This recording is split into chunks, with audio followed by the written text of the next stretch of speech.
All right, let's keep moving. Let's roll to headline number 2. Oh, yeah. And believe it or not, I know you're going to love this. Are we going to sing again? No, I don't think we can sing today. I don't think, but our guests can definitely sing should they want to. But it looks like we can all be Toys R Us kids again at Macy's. I know, right? Oh, when do we want to be a Toys R Us kid? According to Retail Dive, Macy's will begin rolling out Toys R Us to all Macy's stores between now and October 15th, just in time for the holidays. The store-in-store footprints will range between 1,000 square feet to 10,000 square feet, and the larger footprints will be reserved for what the two companies together call flagship locations in Macy's large metropolitan areas, including New York, Miami, Atlanta, and Chicago. Eamon, let's go to you first on this one. What do you think of this news? Do you like this for Macy's? You know, it's amazing. So first of all, I have to say Toys R Us as a brand, I mean, my God, I think this must be the third or fourth time it's right. It just won't die. They right. said that in the article too. It's like the knight in the Holy Grail. It just won't die. It's just got this brand resilience that there's always people out there that see that equity and they don't want this brand to go away. I don't know if it's nostalgia. I don't know if it is a core business belief. So I am truly amazed that yet again, Toys R Us is rearing its head. So interesting. Now, if I think about this from the Macy's standpoint, right? Yeah. I think there has been a consistent challenge for department stores over the last decade to think about giving consumers a reason to walk into a store. Right. Right. It's most department stores are very careful about sharing traffic numbers. But if you look at mall numbers in general, and there has probably been somewhere between a 7 to 12% traffic decline year over year. That's been compounding. And so the reason for existence for department stores has to evolve. And just having everything under one roof and really kind of becoming apparel led has not been sufficient. And direct to consumer brands have been taking away share, off price has been taking away traffic share.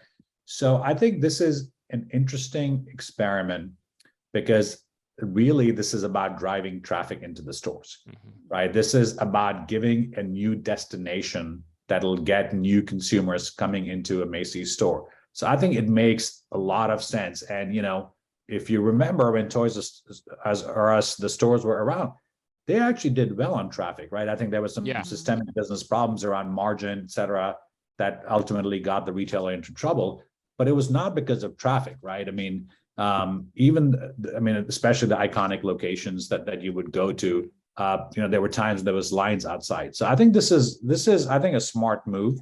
So net, you like this move. That's your take. Net, you like this move for Macy. I do. I really do. Okay, interesting. The other point too that I would make too, and I'd get Jonathan's thoughts on this, is like the Toys R Us experience was much larger than 1,000 or 3,000, whatever it was, square feet, even 10,000 square feet, which I think is an important thing to think about. But Jonathan, what do you agree with Eamon here, or what color would you add?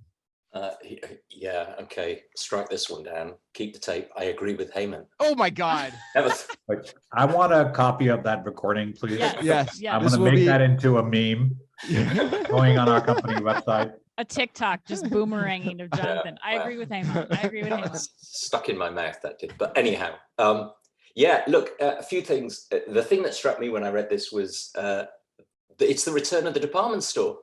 Like the department store is back. All the categories that they exited over the last 20 years. I mean, what's next? Is furniture coming back? Is luggage coming back? Electronics coming back? Interesting, actually, a whole bunch of categories that are challenged on their own, big box, Amazon hollowing them out, actually aggregate them back in a thing called the department store and create more reasons to shop. The reason this is important is that you can see it again in our consumer sentiment survey, in particular amongst younger consumers, particularly millennials, who just do not regard mall shopping as a leisure pursuit. And so you're going to have to create lots more reasons for them to visit because it's not instinctively an attractive proposition for them. So I kind of get it. The question it raises for me, is, exactly what's next? Who are the next ones coming store in store? Yeah. What do you think, Anne? I'm sorry. Am I the only one that's jaded on this? No, yes. But thank God. I love that Jonathan gave us that entry point into this conversation because I agree. You have got to get those millennial and Gen Z, this next generation of customers who Toys R Us does not mean squat to these people. Like these people, they don't have the nostalgia that we all had of what that Toys R Us was. And in order to get that group of people into your Macy's store, I don't think it's with these, with bringing Toys R Us in a very small footprint. I don't think it's the market at Macy's concepts that they're expanding. I think I look at what we just experienced, Chris, at Zara in Madrid. Okay. Yeah, right. I look at how that's a better way to go about it. That experience was to shop a traditional, I mean, it's the size of a department store. It's 4 floors, 82,000 square feet. It was 80,000 square feet. Yeah, 100%.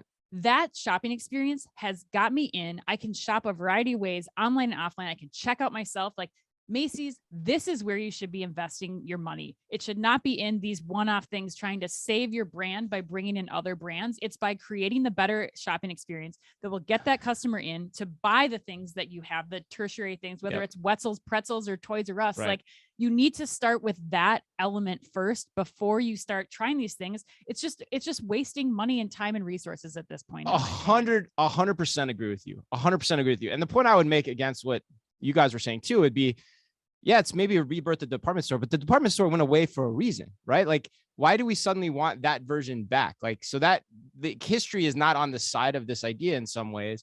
And the other point I make too is the devil's in the details of how you execute this. Right. Macy's has shown no ability to execute any of these ideas from story. I've been in the stores that have the first rollout, like they rolled it out to 300 to 400 stores, this Toys R Us concept. It looked atrocious. Like it wasn't even, I would argue it wasn't even shoppable. It looked like they hadn't done anything. And then my other point would be, if you're going to do this, if you believe in this idea of reimagining the department store, like going back to what it used to be, why do you need Toys R Us to do that? Why do you need to pay a licensing fee to Toys R Us to put this in your stores? Why don't you just put toys into it? Right. And according to the article, like the Macy's merchants are still very involved in the decision-making. So like, if you've got merchants, like, why do you need to pay Toys R Us for this? You want to just put toys in your store, put it in there, because to your point, the 7-8-year-olds that are going to be shopping for this don't even know what Toys R Us is. So or Macy's. So who cares? Right. So like, that to me doesn't make sense. And so my prediction, Ann, is this might get good press in year 1. Yeah. It's going to show signs of struggling in year 2. And by year 3, it's going to be disastrous. And people are going to be like, what the hell did we do here? But that's my take. But I got to go back to you guys since we disagreed with you. I got to imagine you guys have a retort on this one, 100%. So who wants it first? Yeah, I mean, listen, I understand your perspective. And I think, there is going to be many experiments that Macy's and other department stores do that may get a C- or below on the report card.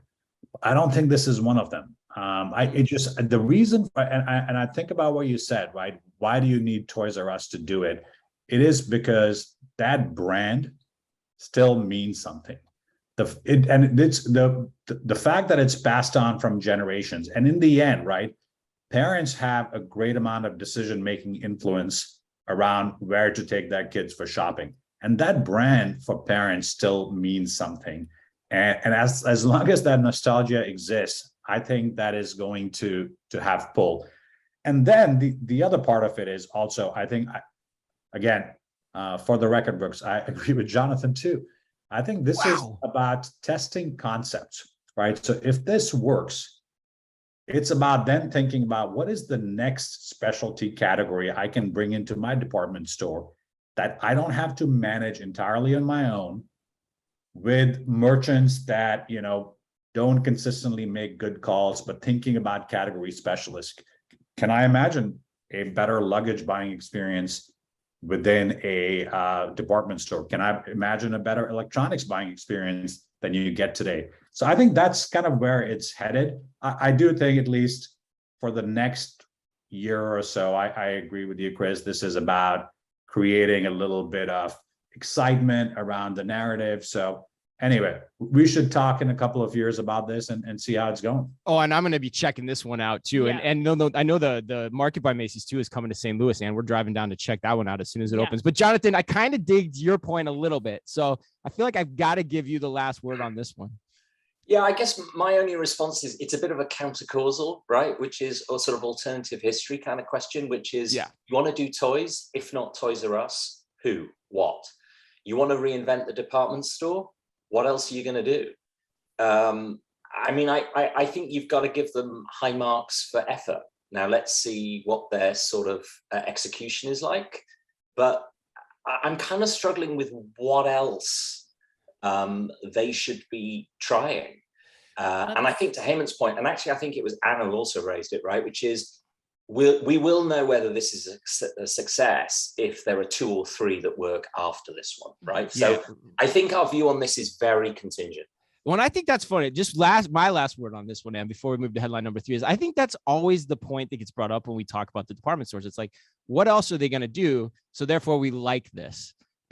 But in reality, it doesn't answer the question of this is the right thing to save the department store. And so that's just I think that's an important psychological thing to look at in terms of our commentary on the department store industry in general. Let's see how long you have to wait in line to buy one of the toys, or if you can find somebody at Macy's Right. to buy one of the toys Good point. once you buy it.